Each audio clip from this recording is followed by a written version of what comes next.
Hello, I'm Naama Sadan, and I'm with San Mateo County Office of Education and with UC Berkeley. And really excited to be with you together. I was even more excited to be together in person, but it's nice that we at least have the Zoom. I want to speak about the Iceberg Model. This is a tool for systemic thinking, and I'm sure a lot of you know it and use it, and I want to suggest to us 3 ways that it could be helpful for our work in environmental and sustainability education. So let me share my screen.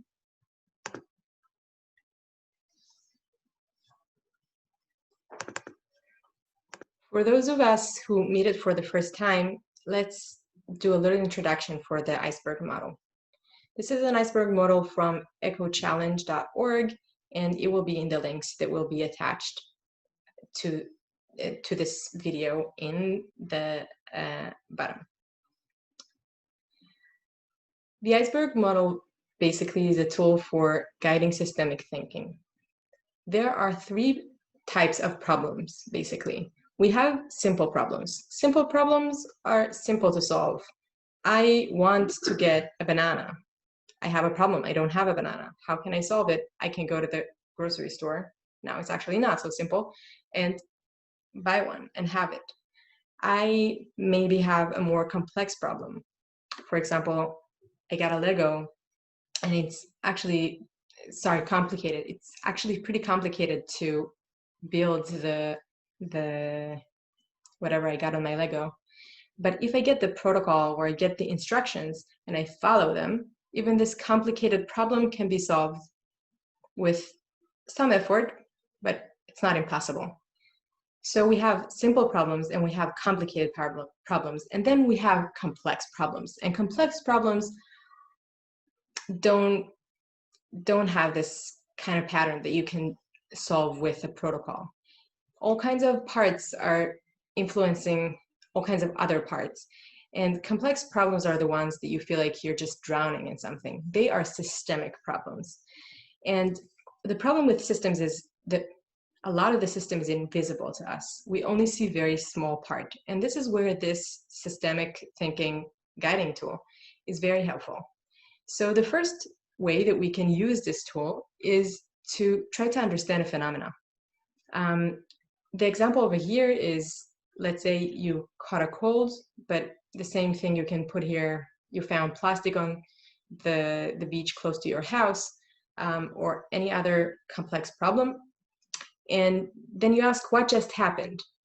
And the way you'll respond to it will be reacting in a direct way. So if it's a cold, I'll take a medicine or I'll go into bed. But now we want to go deeper, because events are always basically an outcome of a bigger system. And the bigger system always produces what it was designed to produce. When we go deeper beyond the event, we can find patterns. When we ask questions, what trends have there been over time? We can find the underlying structures. What has influenced the patterns? What are the relationships between the parts? And we can find mental models. What assumptions, beliefs, and values do people hold about the system? What beliefs keep the system in place? If I believe that the career is the most important piece of my identity, it's possible that I'll create structures in my life where I'm not sleeping enough. And then when I'm not sleeping so much, I might get colds. If I respond with medicine, I'm only solving the event. If I'm responding with more sleep, I might still be stressed because I'm not working enough. If I can design for stress relief options, or maybe I can work closer to home or do something with the structure within I function, I can solve it even in a deeper level. And if I can see my mental models, which are very hard to see, I might be able to transform the whole system, and that will lead to totally different events. So that's the first way to use the iceberg, to diagnose something, to analyze something. The second way to do it is to do it with other people. We can do the Iceberg model in a group either a group that we're teaching or a group that we're working with. And then we can get a lot of different inputs and our icebergs become a lot richer. The third way that I suggest to use the iceberg is to plan. So usually we look at the iceberg in a retrospective, from the events down. But we can also think, what are the events that we want to see, and build up to them. Over here, in this Padlet that we built in San Mateo County Office of Education, I want to suggest to you to do a little exercise. You, of course, are more than welcome to use this iceberg for whatever problem that you see around you that bothers you, that is interesting to you, that feels like unsolvable to you. Do it by yourself, do it with others. But the planning option that we suggest here is when we want to integrate environmental and sustainability education into schools. There are all kinds of different barriers that can happen in different stages, in different levels of the iceberg. What if we can think of planning ahead? For example, there's an event here. A teacher speaks to a parent in a farmer's market in school. The pattern is that school in this county integrated environmental and sustainability education, and it's something that happens often.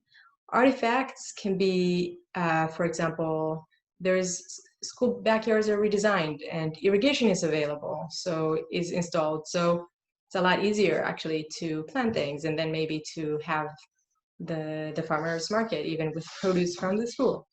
Or there's a place for facilities and curriculum to meet and create all kinds of programs that are sitting on this interesting line between the curriculum and the facilities that don't always meet. Maybe there's a bridging center, collaboration between county offices that supports educators from all kinds of different angles of sustainability. Can be all kinds of other artifacts that support these patterns that lead to these events. There's, of course, also mental models. What if a mental model is that healthy environment contributes to students' well-being? It's not just a nice thing, it's like part of the well-being of a student. The schools are not mainly responsible for social well-being, but also for, as a place for responsible building and designing of a space. So these are some options and ideas that we put together, and we would love to see your ideas and what you think of our ideas. So please join us in modeling through the iceberg a way for environmental and sustainability education to be integrated in a county level. And yeah, we're looking forward. We're looking forward to see it. It could have been really, really nice to just sit together, you know, around a big paper and do it in person. But it might be that this technology will give it a new taste and a new kind of like flavor.